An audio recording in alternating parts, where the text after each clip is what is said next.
Hello guys, welcome back to my channel. ಎಲ್ಲರೂ ಹೇಗಿದ್ದೀರಾ? ಚೆನ್ನಾಗಿದ್ದೀರಾ ಅಂತ ಭಾವಿಸ್ತೀನಿ.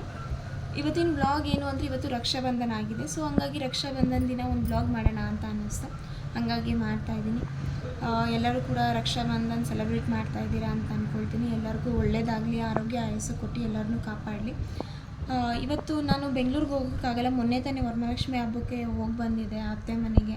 ಸೊ ಹಬ್ಬ ಆಗಿತ್ತಲ್ಲ, ಸೊ ಹಂಗಾಗಿ ಮತ್ತೆ ಇವಾಗ 2 ಡೇಸ್ 3 ಡೇಸ್ ಆದಮೇಲೆ ಮತ್ತೆ ರಕ್ಷಾಬಂಧನ ಇತ್ತು. ಸೊ ಹಂಗಾಗಿ ನಾನು ಮತ್ತೆ ಹೋಗೋದಕ್ಕಾಗೋದಿಲ್ಲ. ಸೊ ಹಂಗಾಗಿ ನನ್ನ ತಮ್ಮನಿಗೇನೆ ಇಲ್ಲಿಗೆ ಬಂದುಬಿಡು ಅಂತ ಹೇಳಿದ್ದೆ. ಅವನು ಕೂಡ ಬಂದು ಆಲ್ಮೋಸ್ಟ್ ಎಷ್ಟೊಂದು ದಿನ ಆಗಿತ್ತು. ಸೊ ಹಂಗೆ ಇಲ್ಲಿಗೆ ಬಂದುಬಿಡು, ಎಷ್ಟೊಂದು ದಿನ ಆಗಿದೆಯಲ್ಲ ಅಂತ ಹೇಳಿ ಅವನು ಬಂದ. ಅವನಿಗೂ ಕೂಡ ಕೆಲಸ ಆಯಿತು. ಸ್ವಲ್ಪ ಕೆಲಸನೆಲ್ಲ ಮುಗಿಸ್ಕೊಂಡು ಮನೆಗೆ ಬರೋ ಅಷ್ಟರಲ್ಲಿ ಒಂದು 8:30 ಆಗಿತ್ತು. 8:30 ಏನೋ ಬಂದ. ಸೊ ಅವ್ನು ಬರೋ ಅಷ್ಟರಲ್ಲಿ ಕೂಡ ನಾನು ಸ್ವಲ್ಪ ಎಲ್ಲ ರೆಡಿ ಮಾಡ್ಕೊಂಡಿದ್ದೆ. ಅಡುಗೆ ಎಲ್ಲ ಮಾಡ್ಕೊಂಡು ರೆಡಿ ಆಗಿದೆ.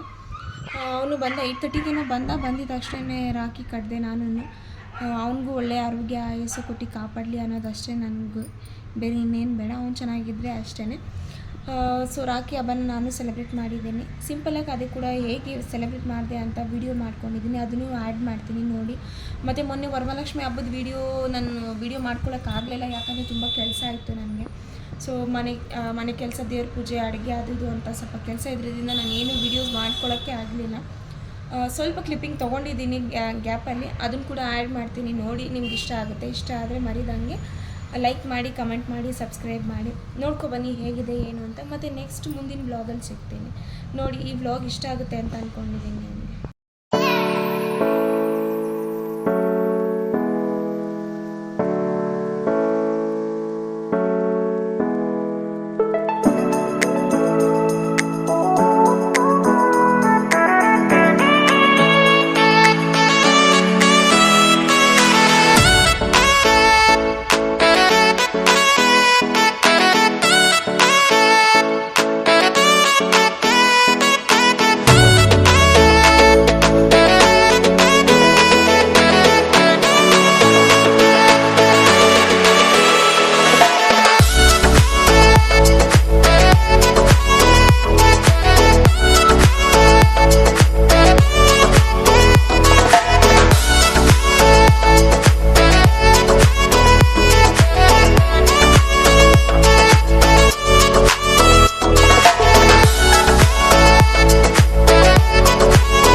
ರಾಖಿ ಎಲ್ಲ ಕಟ್ಟಿದಾದ್ಮೇಲಿಂದ ನನಗಿಷ್ಟ ಆಗೋದೇನು ಅಂದರೆ ನನ್ನ ತಮ್ಮ ಕಾಲಿಗೆ ಬೀಳೋದಕ್ಕೆ ಇದು ಮಾಡ್ತಾನೆ.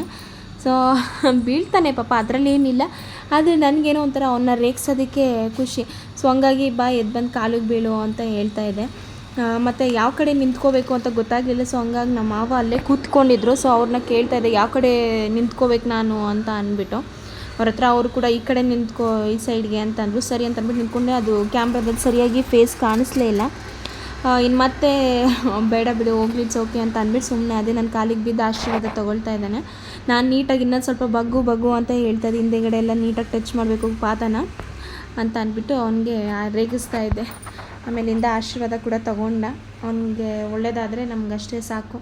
ಅವ್ನು ಖುಷಿಯಾಗಿದ್ದರೆ ನಮ್ಗೆ ಅವ್ನ ಜೀವನದಲ್ಲಿ ಅವ್ನಿಗೊಂದು ಒಳ್ಳೆ ಸ್ಥಾನ ಬಂದು ಅವನು ಒಂದು ಸ್ವಂತ ಕಾಲ ಮೇಲೆ ನಿಂತ್ಕೊಂಡು ಇನ್ನೂ ಸ್ವಲ್ಪ ಚೆನ್ನಾಗಾದರೆ ನಮ್ಗೆ ಅಷ್ಟೇ ಖುಷಿ. ಹಾಗೆ ಮತ್ತು ಅವ್ನು ಬೇರೆ ಟಿ ವಿ ನೋಡ್ತಾ ಇದ್ದೆ, ಯಾವುದೋ ಒಂದು ಮೂವಿ ಬೇರೆ ಹಾಕಿದ್ದ. ಸೊ ಆ ಮೂವಿ ನೋಡೋ ಇಂಟ್ರೆಸ್ಟಿಂಗಲ್ಲಿ ಜಾಸ್ತಿ ಇದ್ದ. ಸರಿ ಅಂತ ಅಂದ್ಬಿಟ್ಟು ನಾನು ಇನ್ನು ಎಲ್ಲ ಎತ್ತಿಟ್ಟೆ. ಇನ್ನು ಅಡುಗೆ ಮಾಡ್ತಾಯಿದ್ದೆ. ಎಲ್ಲ ಆಗಿತ್ತು. ಪನ್ನೀರ್ ಮಾಡಿದೆ. ಪನ್ನೀರ್ ಗ್ರೇವಿ ಮಾಡಿಬಿಟ್ಟು ಚಪಾತಿ, ರೈಸು, ಸಾಂಬಾರು, ರಸಮು ಮತ್ತು ಮಜ್ಜಿಗೆ ಇಷ್ಟು ಮಾಡಿದ್ದೆ. ಟೈಮ್ ಕೂಡ ಆಗಿತ್ತು. ಸೊ ಊಟ ಮಾಡೋಣ ಹಶ್ವಾಗ್ತಿದೆ ಅಂತಿದ್ದ. ಸರಿ ಅಂತ ಅಂದ್ಬಿಟ್ಟು ಬೇಗ ಚಪಾತಿ ಎಲ್ಲ ಮಾಡಿದ್ದೀನಿ. ಇನ್ನೆಲ್ಲ ಆಗಿತ್ತು. ಚಪಾತಿ ಒಂದು ಮಾತ್ರ ಬಿಸಿದಿರಲಿ ಅಂತ ಅಂದ್ಬಿಟ್ಟು ಚಪಾತಿನ ಯಾವಾಗಲೂ ಲೇಟಾಗಿ ಮಾಡ್ತೀನಿ. ಎಲ್ಲ ಕೆಲಸ ಮುಗ್ದಿತ್ತಲ್ಲ, ಇನ್ನೇನು ಇವರು ಕೂಡ ನವೀನ್ ಲೇಟಾಗಿ ಬರ್ತೀನಿ ಅಂತ ಅಂದರು ನಮ್ಮ ಮನೆಯವರು. ಸರಿ ಊಟ ಮಾಡ್ಕೊಳ್ಳೋಣ ನಾವು ಅಂತ ಅಂದ್ಬಿಟ್ಟು ನನಗೂ ಹಶ್ವಾಗ್ತಾಯಿತ್ತು ಜಾಸ್ತಿ. ಸರಿ ಊಟ ಮಾಡೋಣ ಅಂತ ಅಂದ್ಬಿಟ್ಟು ಮಾಡ್ತಿದ್ದೆ ಚಪಾತಿ ಚೆನ್ನಾಗಾಗಿ ಬಂದಿತ್ತು. ಮತ್ತು ಪನ್ನೀರ್ ಕೂಡ ತುಂಬ ಚೆನ್ನಾಗಿ ಬಂದಿತ್ತು. ಅದು ಕೂಡ ವೀಡಿಯೋ ಮಾಡೋಣ ಅಂದ್ಕೊಂಡೆ, ವೀಡಿಯೋ ಮಾಡೋಕ್ಕಾಗಲಿಲ್ಲ. ಮೊನ್ನೆ ಕೂಡ ಲಾಸ್ಟ್ ಟೈಮ್ ಪನ್ನೀರ್ ಗ್ರೇವಿದು ಆಲ್ರೆಡಿ ವೀಡಿಯೋ ಹಾಕಿದೆ. ಮತ್ತು ಇನ್ನೇನು ಅದ್ರದ್ದು ವೀಡಿಯೋ ಮಾಡೋದು ಬೇಡ ಅಂತ ಸುಮ್ಮನೆ ಅದೇ ಫೋಟೋನ ಇದು ಹಬ್ಬದ ದಿನ ವಿಡಿಯೋ ಮಾಡ್ಕೊಂಡಿದ್ದು. ಅವತ್ತಿನ ದಿನವೇ ಬೆಳಗ್ಗೆ ಬೇಗ ಎದ್ದು ಎಲ್ಲ ರೆಡಿ ಮಾಡ್ಕೊಂಡ್ವಿ, ಪೂಜೆ ಮಾಡ್ಕೊಂಡ್ವಿ. ಸೀರೆನ ಬೇರೆಯವರು ಉಡಿಸಿದ್ದು, ನಾನೇನು ಉಡಿಸಿಲ್ಲ ಸೀರೆನ. ಅಷ್ಟಾಗಿ ನನಗೇನು ಉಡ್ಸೋದಕ್ಕೆ ಬರೋದಿಲ್ಲ. ಮಿಕ್ಕಿದ ಅರೇಂಜ್ಮೆಂಟ್ಸ್ ಎಲ್ಲ ಮಾಡ್ಕೊಳ್ತೀನಿ ನಾನು. ಸೊ ಹಂಗಾಗಿ ಸೀರೆ ಬೇರೆಯವರು ಉಡಿಸ್ಕೊಟ್ರು. ತುಂಬ ಚೆನ್ನಾಗಿ ಉಡಿಸ್ಕೊಟ್ಟಿದ್ರು. ತುಂಬ ಚೆನ್ನಾಗಿತ್ತು ಸೀರೆ ಉಡಿಸಿದ್ದು. ಆಮೇಲಿಂದ ನಾನು ಕೂಡ ಬೆಳಗ್ಗೆ ಬೇಗ ಎದ್ದು ಸ್ವಲ್ಪ ಪೂಜೆ ಗೀಜೆ ಎಲ್ಲ ಮಾಡಿಕೊಂಡೆ. ಮನೆ ದೇವ್ರಿಗೆ ಫಸ್ಟ್ ಪೂಜೆ ಮಾಡಿಕೊಂಡು ಆಮೇಲಿಂದ ಇಲ್ಲಿಗೂ ಲಕ್ಷ್ಮಿಗೂ ಪೂಜೆ ಮಾಡಿದ್ವಿ. ತುಂಬ ಚೆನ್ನಾಗಿ ಕಾಣಿಸ್ತಾ ಇತ್ತು. ಸಿಂಪಲಾಗಿದ್ದರೂ ತುಂಬ ಚೆನ್ನಾಗಿ ಕಾಣಿಸ್ತಾಯಿದ್ರು. ನನಗೆ ಜಾಸ್ತಿ ವೀಡಿಯೋ ಮಾಡ್ಕೊಳೋಕ್ಕಾಗಲ್ಲ. ಸೊ ಹಂಗಾಗಿ ಯಾವಾಗ ಟೈಮ್ ಸಿಕ್ತು ಆವಾಗ ಒಂದು ಸ್ವಲ್ಪ ದೇವ್ರದ್ದೊಂಚೂರು ವೀಡಿಯೋ ಮಾಡ್ಕೊಂಡು ಇಟ್ಕೊಂಡೆ ಅಷ್ಟೇ. ಹೇಗಿದೆ ಅಂತ ಹೇಳಿ ನೀವು ಕಮೆಂಟ್ ಮಾಡಿ ತಿಳಿಸಿ ನನಗೆ. ಹಾಗೆ ನನ್ನ ಮಗನಿಗೆ ನಿದ್ದೆ ಬಂದುಬಿಟ್ಟಿತ್ತು ಜಾಸ್ತಿ. ಅವನು ಕೂಡ ಒದ್ದಾಡ್ತಾ ಇದ್ದ. ಮಲಗು ಅಂದರೆ ಮಲಗ್ತಾ ಇರಲಿಲ್ಲ. ಯಾಕಂದರೆ ಹಬ್ಬ ಅಲ್ವಾ, ನೆಂಟರು ಬರ್ತಾ ಇರ್ತಾರೆ ಹೋಗ್ತಾ ಇರ್ತಾರೆ, ಮಕ್ಕಳೆಲ್ಲ ಬರ್ತಿದ್ರು. ಸೊ ಹಂಗಾಗಿ ಅವನು ಆಟ ಆಡಿಕೊಂಡೇ ಇರ್ತಾಯಿದ್ದ. ಜಾಸ್ತಿ ನಿದ್ದೆ ಬಂದುಬಿಟ್ಟಿತ್ತು. ಹಂಗಾಗಿ ಕಿರಿಕಿರಿ ಕೂಡ ಮಾಡ್ತಾಯಿದ್ದ. ನಿದ್ದೆ ಬಂದಿದ ತಕ್ಷಣ ಅವನ್ನ ಮಲಗಿಸ್ಬಿಟ್ರೆ ಸರಿ, ಇಲ್ಲ ಅಂದರೆ ಫುಲ್ಲು ಹತ್ಕೊಂಡು ಕಿರಿಕಿರಿ ಮಾಡ್ತಾ ಇರ್ತಾನೆ. ಹಿಂಸೆ, ಅವನಿಗೂ ಹಿಂಸೆ. ನಿದ್ದೆ ಬರ್ತಿದೆ ನೋಡಿ, ಎಷ್ಟು ಆಕಳಿಸ್ತಾ ಇದ್ದಾನೆ. ಆದರೂ ನಿದ್ದೆ ಮಾತ್ರ ಮಾಡಲ್ಲ ಅಂತ ಇದು ಮಾಡ್ತಾಯಿದ್ದ. ಯಾಕಂದರೆ ಮನೆಗೆ ನೆಂಟರು ಕೂಡ ಬರ್ತಾಯಿದ್ರು. ಸೊ ಹಂಗಾಗಿ ಎಲ್ಲಿ ನಿದ್ದೆ ಬರುತ್ತೆ, ಮಕ್ಕಳೆಲ್ಲ ಇರ್ತಿದ್ರಲ್ಲ, ಆಟ ಆಡ್ಕೊಂಡಿರೋಣ ಅನ್ನೋ ಥರನೇ ಇದ್ಬಿಡ್ತಾಯಿದ್ದ ಅವನು. ಹಾಗೆ ಇದು ನಮ್ಮ ಅಮ್ಮ ಮನೆಯಲ್ಲಿ ಲಕ್ಷ್ಮಿ ಕೂರಿಸಿದ್ದು. ಅವರು ಈ ಸಲ ಕೂಡ ಮುಖವಾಡ ಸಮೇತ ತೊಗೊಂಡಿದ್ರು ನಮ್ಮಮ್ಮ. ತುಂಬ ಚೆನ್ನಾಗಿತ್ತು, ಮುಖವಾಡನೂ ಚೆನ್ನಾಗಿತ್ತು. ನನಗೆ ಬಟ್ ಹೋಗೋಕ್ಕಾಗಿರಲಿಲ್ಲ, ಟೈಮ್ ಇರಲಿಲ್ಲ. ಸೊ ಹಂಗಾಗಿ ಅಮ್ಮ ಮನೆಗೆ ಹೋಗಲೇ ಇಲ್ಲ. ನನ್ನ ತಮ್ಮನೇ ವೀಡಿಯೋ ಮಾಡಿ ಕಳಿಸಿದ್ದ. ಸೊ ನೋಡಿದೆ, ತುಂಬ ಚೆನ್ನಾಗಿ ಕೂರಿಸಿದ್ರು, ತುಂಬ ಚೆನ್ನಾಗಿತ್ತು.